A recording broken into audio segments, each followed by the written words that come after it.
My name is Andrew Feinstein.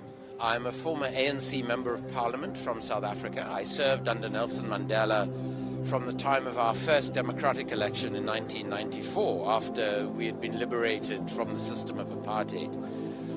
I'm also Jewish. I'm the son of a Holocaust survivor. My mother survived the war in occupied Vienna itself. And I was speaking here today about why it is that South Africa have taken Israel to the International Court of Justice.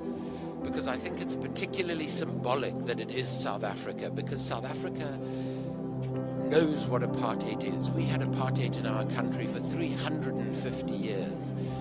And my former boss, Nelson Mandela, and my friend and political mentor, Archbishop Desmond Tutu, both described Israel as an apartheid state, and they knew better than anyone I've ever met what an apartheid state is.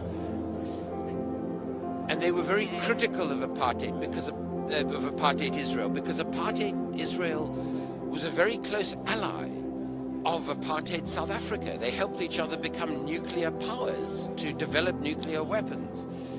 And Archbishop Tutu, when he was asked when he won the Nobel Peace Prize why he is so critical of Israel, he said, I am critical of a country that was complicit with my oppressor, who helped my oppressor oppress me for many, many years. So I think it's incredibly important that South Africa has brought this case to the International Court of Justice, describing what is happening in Gaza as a genocide of the Palestinian people. And it's absolutely clear from the South African document, which is an extraordinary legal document, that this is a genocide, both in terms of the conduct of the Israeli operation in Gaza and because of the intent that has been voiced by Israeli politicians to remove all Palestinians from Gaza and for Israel to effectively take over Gaza completely. A population, in South Africa it was the black African population, in Israel, Palestine, it is the Palestinian population, are not treated equally under the law. Even Palestinian citizens of Israel have lesser rights than Jewish citizens of Israel. So they're being discriminated against simply on the basis of their race, ethnicity, or religion.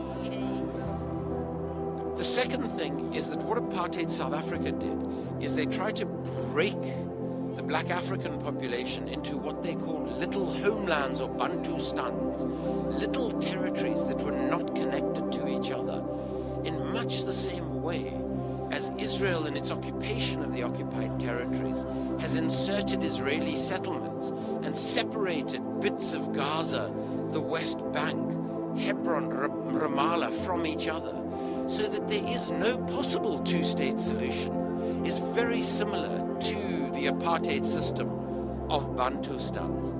And then most importantly, both Israel and South Africa have used brutal military force to oppress those populations that they see as somehow inferior to themselves, which is a system of racism. So by all of those similarities, Israel is an apartheid system according to the Rome Statute of International Law. The most important difference, though, is that apartheid South Africa was very dependent on the black African community for its economy as a workforce, whereas Israel isn't very reliant on Palestinians for its economy. And that is one of the reasons why Israel has killed tens of thousands of Palestinians, innocent Palestinian civilians, in this way. They don't want them, they don't need them. And that has made Israeli apartheid far more brutal than anything we saw or experienced in South Africa.